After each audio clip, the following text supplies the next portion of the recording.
नमस्कार. आज आपण अतिशय चविष्ट झणझणीत अशी खमंग मसूर डाळीची आमटी बनवणार आहोत. अतिशय चविष्ट ही आमटी तयार होते. बनवायला सोपी आणि खायला तितकीच अतिशय चविष्ट ही आमटी तयार होते.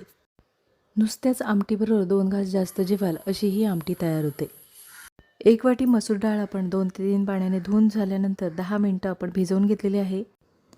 डाळ छान भिजल्यानंतर इथे आपण मसाल्यांचा वापर करणार आहोत. मसाल्यांमध्ये 1 बारीक चिरून घेतलेला कांदा, 1 बारीक चिरून घेतलेली लाल मिरची, अर्धा चमचा आपण इथे गरम मसाल्याचा वापर केलेला आहे. गरम मसाला हा तुम्ही कोणताही वापरू शकता. 1.5 चमचा इथे आपण घरगुती लाल तिखटाचा वापर केलेला आहे. आमटी तुम्हाला कितपत झणझणीत हवी आहे त्याप्रमाणे लाल तिखटाचा वापर करायचा आहे. पाव चमचा आपण इथे हळदीचा वापर केलेला आहे. अर्धा चमचा आपण इथे जिऱ्याचा वापर करणार आहोत. 1 चमचा तेलाचा वापर करणार आहोत. तेलामुळे डाळ छान मऊसर अशी शिजली जाते.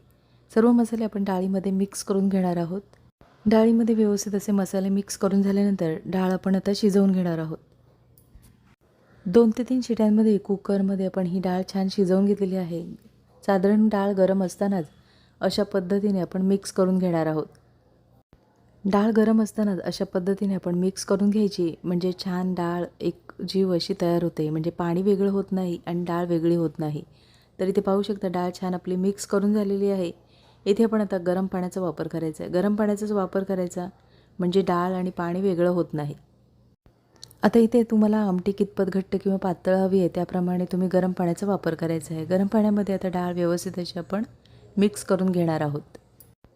डाळ मिक्स करून झालेली आहे. इथे आपण आता फोडणी करून घेणार आहोत. पातेल्यामध्ये फोडणीपुरतं तेल गरम करून घेणार आहोत. तेल छान गरम झाल्यानंतर इथे आपण अर्धा चमचा मोहरीचा वापर करणार आहोत. मोहरी छान तडतडू द्यायची आहे.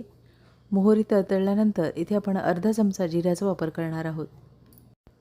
मोहरी आणि जिरे छान तडतडल्यानंतर इथे आपण 10 ते 12 लसूण पाकळ्या बारीक अशा ठेचून घेतलेल्या आहेत. लसूण हा ठेचूनच घ्यायचा म्हणजे चव छान येते.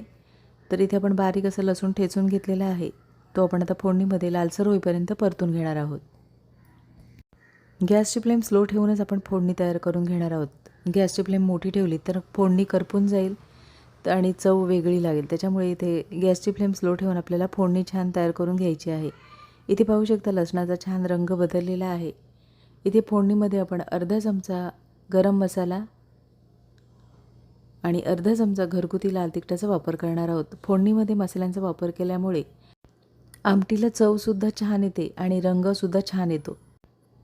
बारीक चिरलेली कोथिंबीर, फोडणीमध्येच कोथिंबीरीचा सुद्धा वापर करायचा आहे. अतिशय चविष्ट आमटी तयार होते. नक्की एकदा अशा पद्धतीने ही आमटी बनवून बघा आणि कमेंटमध्ये मला नक्कीच सांगा. इथे आपण आता पावडर मसाले आणि कोथिंबीर फोडणीमध्ये परतून झाल्यानंतर डाळ शिजवून घेतलेली आहे ती आपण फोडणीला देणार आहोत. डाळ फोडणीला दिल्यानंतर मस्त खमंग असा दरवळत आहे.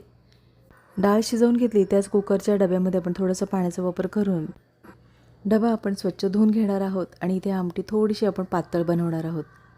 तर इथे तुम्हाला कितपत घट्ट किंवा पातळ हवी आहे त्याप्रमाणे पाण्याचा अंदाज ठेवायचा आहे.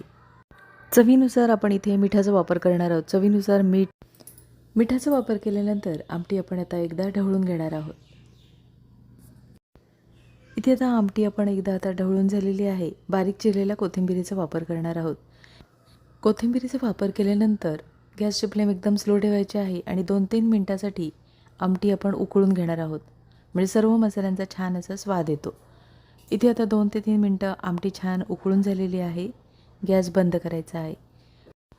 मस्त गरमागरम वाफळता भात आणि गरमागरम ही आमटी आणि सोबत जर कांदा असेल तर नक्कीच 2 घास जास्त जेवाल अशी ही आमटी तयार होते. तर ही आमटी तुम्ही नुसत्या भाताबरोबरच नाही तर चपातीबरोबर आणि भाकरीबरोबर सुद्धा खाऊ शकता. अतिशय चविष्ट लागते. आजची रेसिपी आवडली असेल आणि चॅनलवर नवीन असला तर चॅनलला सबस्क्राईब करा आणि व्हिडिओ आवडला असेल तर लाईक शेअर करा. पुन्हा भेटू अशाच चमचमीत नवीन रेसिपीमध्ये.